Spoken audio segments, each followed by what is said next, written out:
and CEO of Mediaspace.global. And it's a great pleasure to have you all today as we are rehearsing for the Mediaspace Global Leadership Club London Roundtable that will be next Wednesday, dedicated to AI adoption, the good, the bad, and the ugly. Hi, everyone. Hello. So, first of all, I would like to ask James to say a couple of words as he will be one of the special guests next week. Thank you, Kinga. So my name's James Welch, and I'm part of WPP's Choreograph Tech and AI Consulting Division, where I head up the growth side of things. And on the side, I host a podcast called After Dinner Chats. And over the last year, I've sat down with 27 brilliant people, professors, brand directors, tech founders, creative strategists, and of course, AI is key to every agenda. So next week, Mediaspace Global Leadership Club dinner has framed the whole thing around one of the classic films, the classic film, The Good, the Bad, the Ugly, as Kinga introduced us. So now, a quick refresher. You've got Blondie, that's Clint Eastwood, the good. Angel Eyes, Lee Van Cleef, the bad, and Tuco, Eli Wallach, the ugly. Three morally ambiguous characters, all chasing the same buried gold. And here, of course, is my AI-themed version. The good is the data that doesn't move, no matter what your AI or your tech setup. As my WPP colleague, the global head of commerce, Sam Bukowski, said just this morning at an event, AI for commerce done right is where practice, the premise evolves and the promise holds. The bad, well, every bad actor who's tried to break these systems, and here's the twist, they've actually spawned the best privacy networks, the toughest safety guardrails, the strongest architecture we've ever had. So the bad has made us better. And the ugly? That's evolution exposing what was never pretty enough to begin with, legacy tech stacks and workflows, duct-taped data pipelines, workflows held together by habit. AI didn't make them ugly, it just turned the lights on.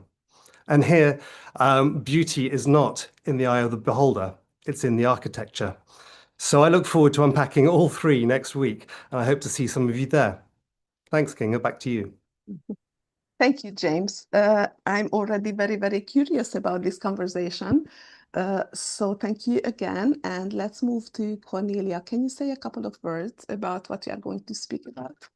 Yes, thank you, Kinga. My name is Cornelia Reitinger. I look after business development for our audience engagement platform and our AdTech platform at SAS Institute.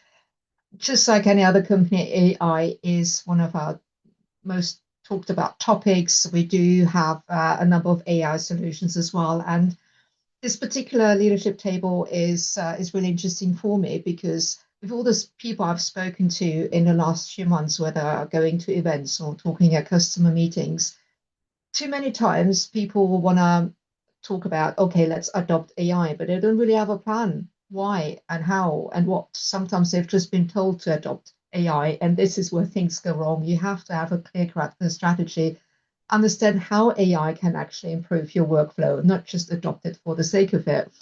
So for this particular leadership, and we've got some great two keynote speakers here to get the conversation going as usual.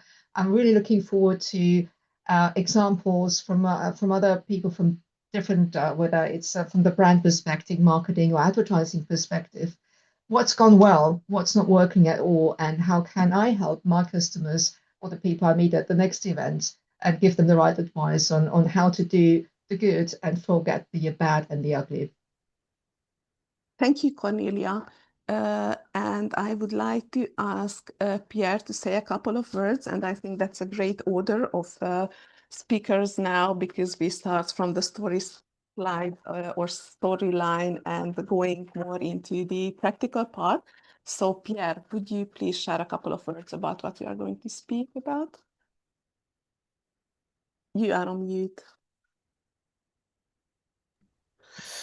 Thank you very much, Kinga. So I'm Pierre Nagar, founder of Bright Pro, an AI advisory and automation business, helping companies apply AI to real operational and commercial challenges. At the upcoming Leadership Club, I'll be sharing a perspective based on a number of projects we've been working on, as well as a number of conversations I've had this year with leaders across media, advertising, and ad tech. I think the first thing I'll talk about is where we are right now when it comes to AI adoption, and what I've been observing, talking to a number of senior execs in our sector, and where they are with the introduction and the implementation of AI, and what I've been noticing overall. The second thing I'll be discussing and sharing with everyone is the human side. And I think that's something that is really critical when we talk about AI. And I think it's the biggest challenge now is not just adopting AI tools, but preparing organizations and people properly for what this change actually means.